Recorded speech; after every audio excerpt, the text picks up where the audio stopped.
raised both children the same, in the same household, in the same neighborhood, among the same family members. They were even in the same schools and the same college. We gave them the same values, saying the same prayers for them both every night before we went to bed. So what's the difference? How can one child grow up and become a successful doctor and the other is sleeping God knows where, addicted to drugs, in and out of jail? I don't understand, God. Why did you answer our prayers for one and not the other?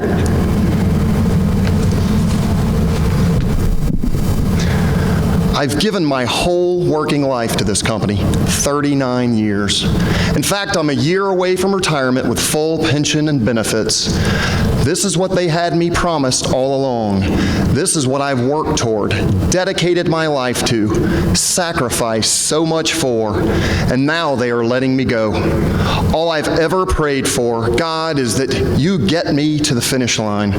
Then do what you want with me. Just make sure my family is taken care of. Now they are going to pull the rug out from under me, tell me that I've not met the requirements, put in the time, that I haven't earned it. How am I going to find another job at 60 doing what I do? Are you there? Are you even listening to me, God?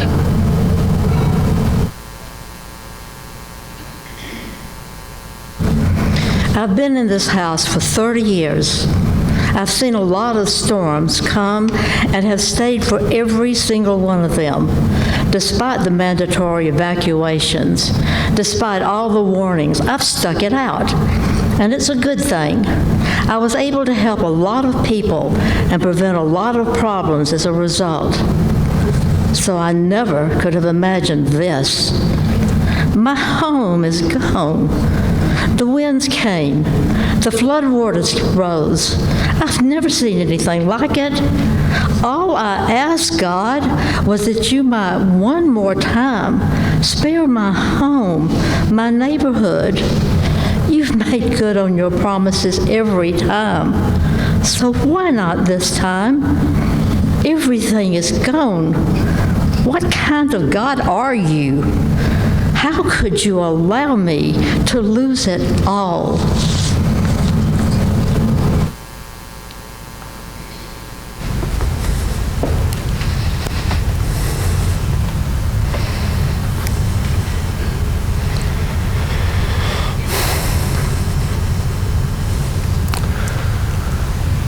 I received the call on a Friday, if I remember it correctly.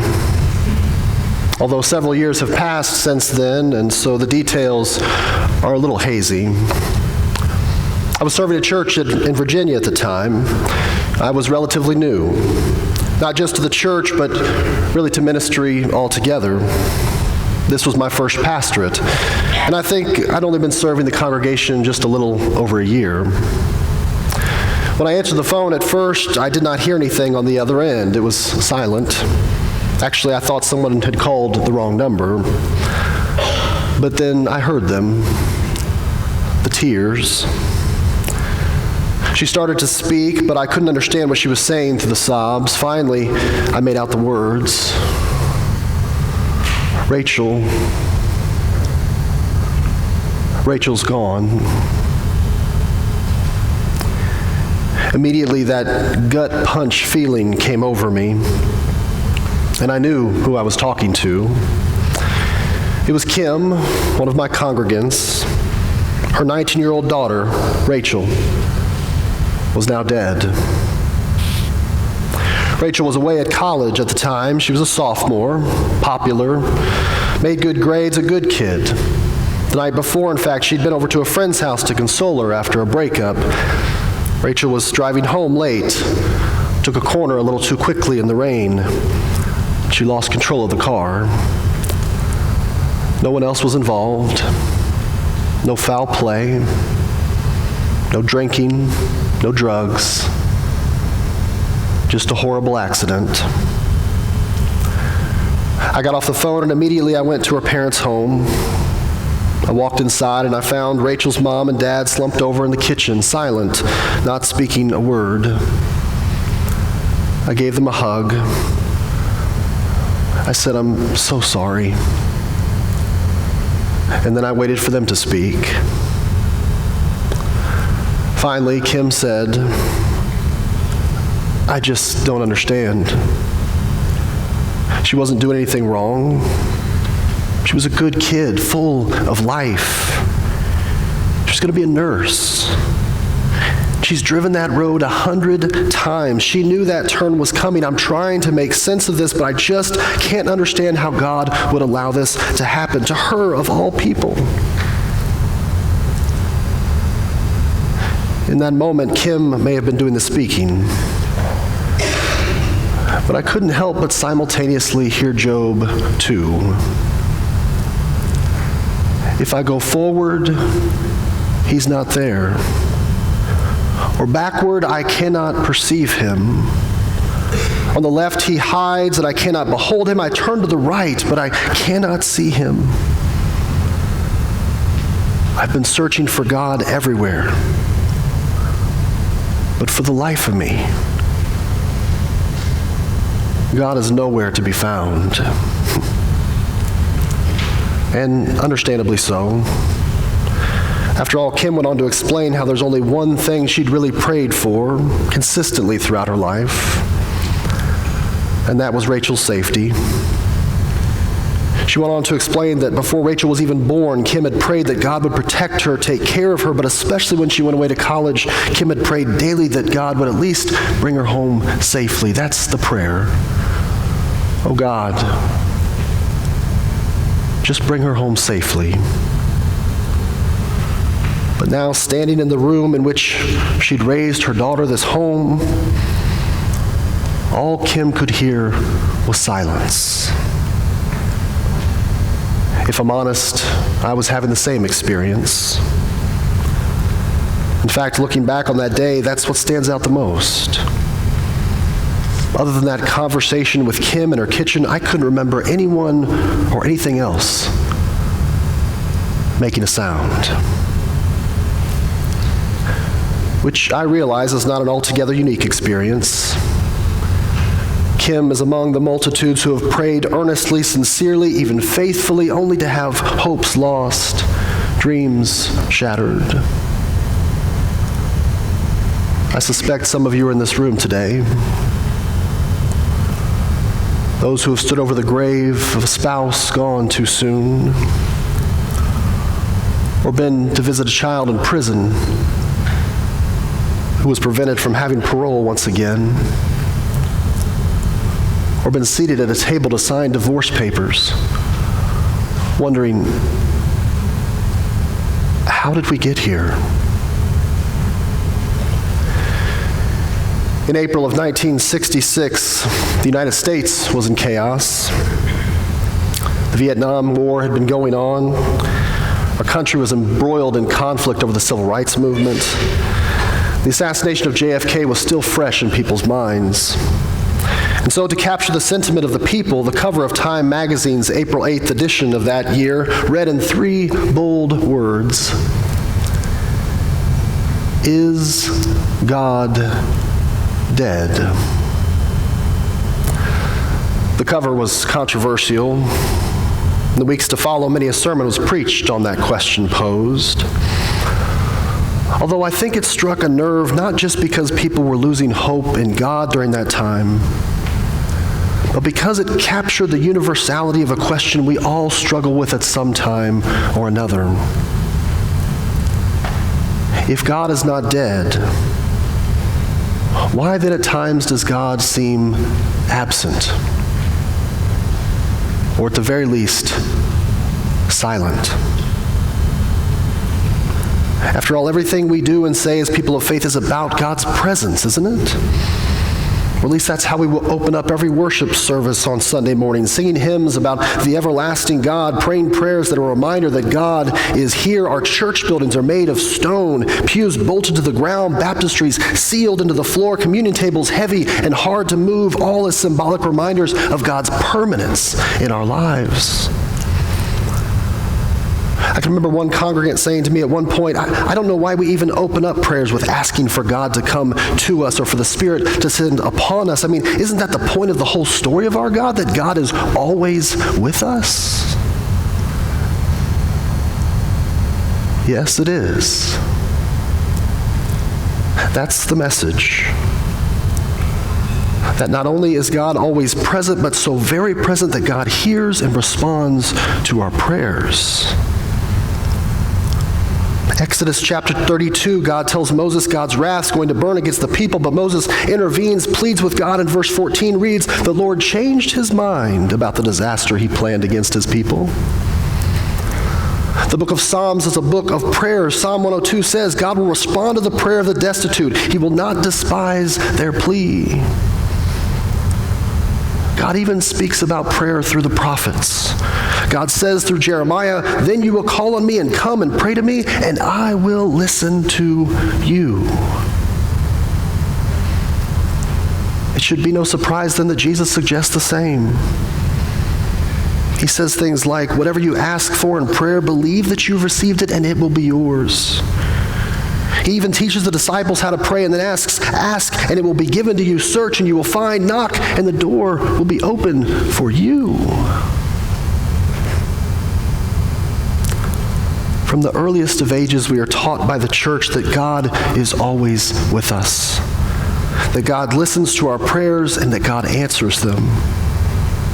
So then when that's not our experience, we inevitably feel like Job, abandoned, alone, angry. Notice in our reading today, Job has had such little success with his groans to God that he stopped talking to God altogether and instead is now just complaining about God. And I can't help but wonder if that's the issue here. Marion's cousin Amanda, when she was in kindergarten, was instructed one evening to help with some chores before dinner. However, on this particular evening, Amanda had no interest whatsoever in doing any chores, and so after a lot of resistance, Amanda was sent to bed without the privilege of her bedtime story, her favorite time of day. After the tears ceased, Amanda's mom went upstairs to check on her and put her ear to the bedroom door to see if she was asleep, but instead she heard Amanda's voice speaking to someone. She was praying. "God, why do I have to do chores? I know it's good for me, builds character and all that stuff my parents say. I know it's what I'm supposed to do, but yes, but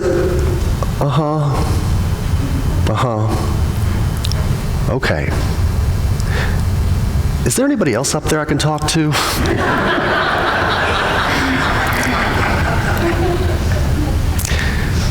You see, I can't help but wonder if we expect from prayer something that prayer simply is not. We think of prayer almost like an exchange of sorts. If I do A, then God, will you please do B? If I'm honest, there have certainly been times in my life I've found myself bargaining with God. But what if prayer isn't so much about a transaction as it is about transformation? What if prayer isn't about giving and receiving as much as it is about being and trusting? What if prayer isn't so much about communication as it is communion? I can remember during a particularly difficult time of my life coming across an article I read about prayer, which I found helpful at the time. The author talked about the way in which God is largely silent in the book of Lamentations, in the face of laments about Israel's suffering under the Babylonian Empire. And the writer offers three possibilities for God's silence. First, he writes that perhaps God is a good listener, showing respect for Israel's pain. Second, he suggests God may use silence to teach Israel that God wasn't going to immediately resolve their issues, that there would be tough times ahead living with their enemies. Finally, though, and this was the most helpful to me at the time, maybe God is simply demonstrating a baffled silence at the extent of Israel's suffering and pain. In other words, what if when we hear God's silence, it's not God's absence, but God's empathy? What if sometimes God cannot respond because God is hurting just as much as we do? What if when we don't get the response from God we want, it's God demonstrating the baffled silence that we so desperately need? I can remember asking a mentor of mine one time what he felt like was the one thing that I should always remember about being a minister. What was the most important lesson that he could give me? His answer was 2 words. He said, "Show up." I said, "What do you mean?" He said, "People are going to look to you for answers. They're going to want your advice. They're going to want to know what you think, and sometimes they might even listen. But what will stay with your people and what will ultimately convey God's love is your presence. When you visit them in the hospital, or call and check on them, or send them a note or an email, in the end, you don't have to say much. In fact, sometimes silence is the most appropriate response. That is, as long as they know you're there."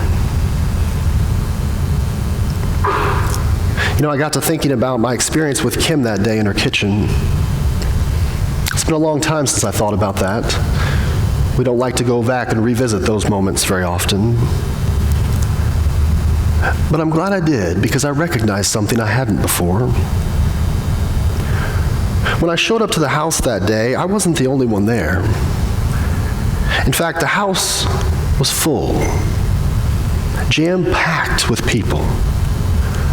Friends and family and neighbors and church folks, even college students who had come all the way home because they were so distraught. In fact, there were so many people, they were sort of spilling out of the front and the back doors onto the porch and into the yard.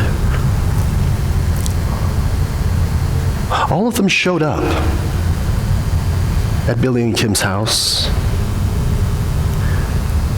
And I'd never really thought about it. But despite that overwhelming presence, the house remained quiet, almost silent. No one was trying to fill the void with well-intended but unhelpful platitudes like everything happens for a reason, or God must have needed Rachel in heaven. No, somehow everyone understood that on that day, in that moment, the only appropriate response was presence. We find out next week that God was with Job all along. God eventually responds. In the midst of his suffering, Job could not see or hear God, but God was always there. Looking back on that moment in a silent kitchen, I realize, too, that it wasn't that God was nowhere to be found. No, as my memory now scans every face in that home, I was reminded God was everywhere to be found.